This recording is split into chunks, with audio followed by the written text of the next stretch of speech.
रासायनिक अभिक्रिया एवं रासायनिक समीकरण पार्ट 2 समझने जा रहे हैं।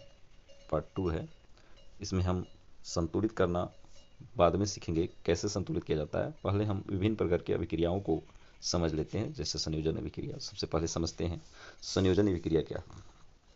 तो संयोजन अभिक्रिया वैसी अभिक्रिया होती है जिसमें दो या दो से अधिक अभिकारक मिलकर एकल उत्पाद का निर्माण करे, उसे संयोजन अभिक्रिया कहते हैं। संयोजन अभिक्रिया का दूसरा नाम संयुग्म अभिक्रिया और योगात्मक अभिक्रिया भी है। जैसे उदाहरण के लिए कोयले का जलना। जब ऑक्सीजन की उपस्थिति में कार्बन को जलाते हैं या कोयले को जलाते हैं तो CO2 का निर्माण होता है, यानी कार्बन डाइऑक्साइड का निर्माण होता है।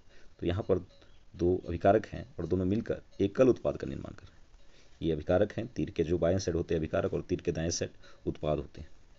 तो इसी प्रकार से जल का निर्माण, यहाँ पर भी हाइड्रोजन और ऑक्सीजन मिलकर जल का निर्माण हो रहा है। ये दो, जो हाइड्रोजन के पहले लिखा गया और इधर पानी के पहले जो दो लिखा गया, तो ये संतुलित करने के लिए, पूरे समीकरण को संतुलित करने के लिए लिखा गया। वैसे फॉर्मूला तो H2 और O2 ही है, और जिससे H2O बन जाएगा, लेकिन ये संतुलित करने के लिए लिखा गया। तो ये संयोजन अभिक्रिया के उदाहरण है। इसी प्रकार से गंधक को जब हम जलाते हैं, सल्फर को जलाते हैं तो SO2 गैस का निर्माण होता है। ये संयोजन अभिक्रिया के उदाहरण हो। संयोजन अभिक्रिया क्या है? तो वैसी अभिक्रिया जिसमें दो या दो से अधिक अभिकारक मिलकर एकल उत्पाद का निर्माण करें। यहाँ पर कैल्शियम ऑक्साइड, जिसे बिना बुझा हुआ चूना कहेंगे, जब पानी के साथ मिलाते हैं तो बुझे हुए चूने का यानी कैल्शियम हाइड्रोक्साइड का निर्माण होता है। ये फॉर्मूला हुआ बुझे हुए चूने का। तो ये था संयोजन अभिक्रिया। इसी के विपरीत वियोजन अभिक्रिया होता है। यहाँ समझेंगे वियोजन अभिक्रिया क्या है।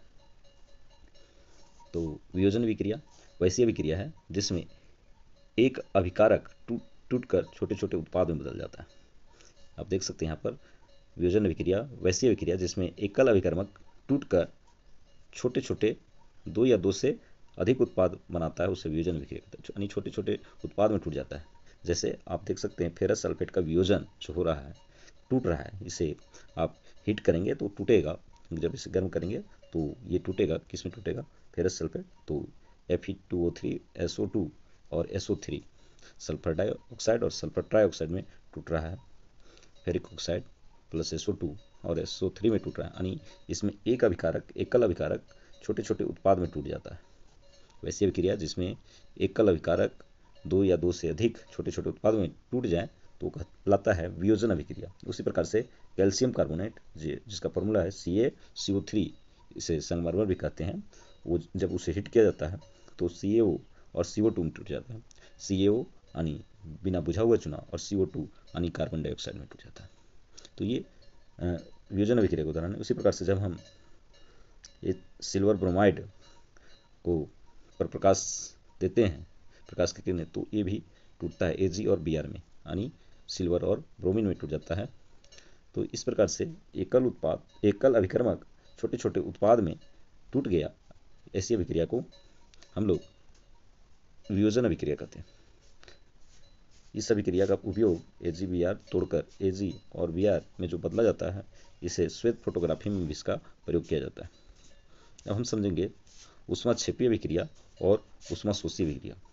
तो उसमें ऊष्माक्षेपी अभिक्रिया क्या है? तो सबसे पहले हम समझते हैं ऊष्माक्षेपी अभिक्रिया ऐसी अभिक्रिया है जिसमें अभिक्रिया के पश्चात ऊष्मा ऊर्जा के रूप में उत्सर्जन होती है, यानी जो ऊष्मा है इसमें निकलती है ऊर्जा के रूप में, इसे ऊष्माक्षेपी अभिक्रिया कहते हैं। तो वैसी अभिक्रिया जिसमें अभिक्रिया के दौरान ऊष्मा का निकास हो, उसे हम कह सकते हैं ऊष्माक्षेपी अभिक्रिया।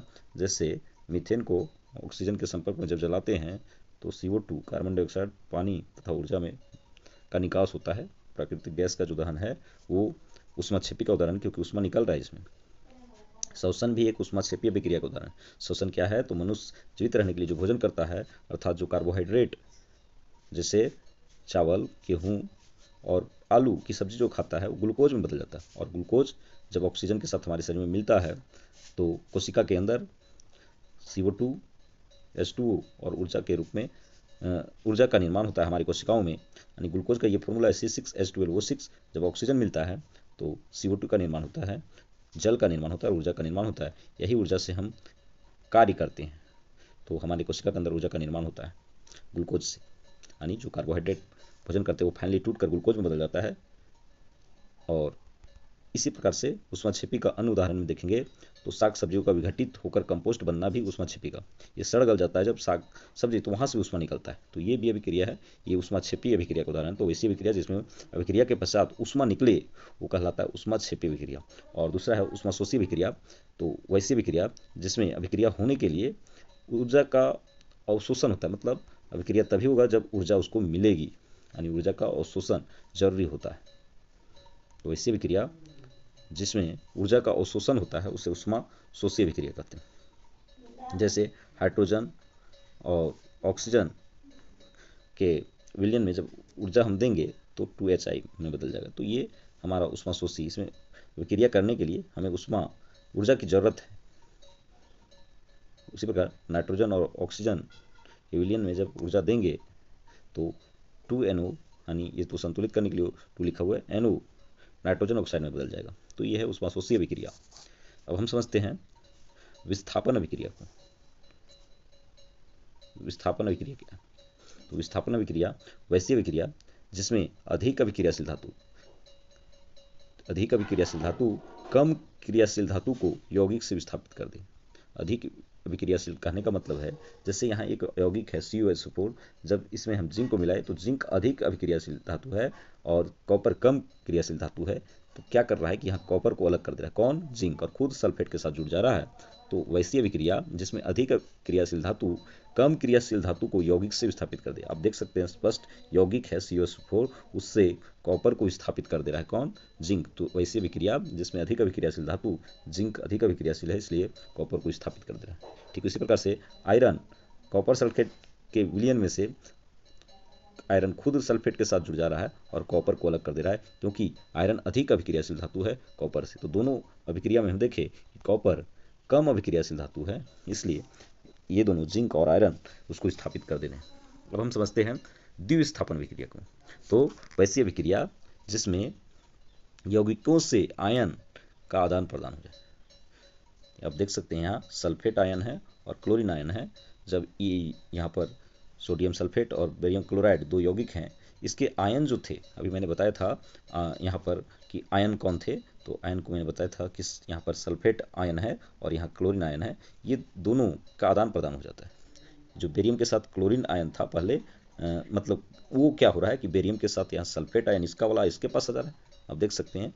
और जो सोडियम के साथ सल्फेट आयन था यानी SO4 था, ये इसका वाला आयन आ जा रहा है, Cl आ जा रहा है। तो सोडियम के साथ Cl आयन आ जा रहा है, जबकि बेरियम के साथ सल्फेट आयन आ रहा है। तो इस प्रकार से आयनों का अदला बदली हो जा रहा है, इसके साथ और ये इसके साथ। तो वैसी अभिक्रिया जिसमें यौगिकों से आयनों का आदान प्रदान हो जाए, यानी अदला बदली हो जाए, तो वो कहलाता है द्विविस्थापन अभिक्रिया। अब हम अगली वीडियो में समझेंगे उपचयन अभिक्रिया और अपचयन अभिक्रिया और तमाम बातों को।